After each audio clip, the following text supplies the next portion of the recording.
refrigerator pickles. There's no reason why you shouldn't be making them right fucking now.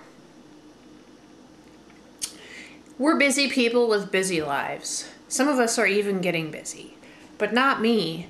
I mean, yes, I'm getting busy on a Saturday night with my imagination, a little bit of vinegar, a splash of sugar,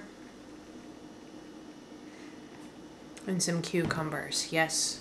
Did you know that pickles come from a vegetable called the cucumber?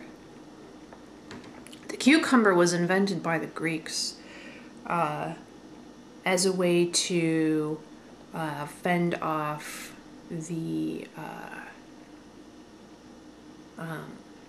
Egyptian warriors.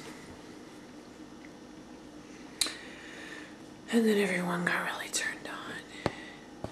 And the war never really finished. So I'm picking up where the Greeks left off. I'm making refrigerator pickles.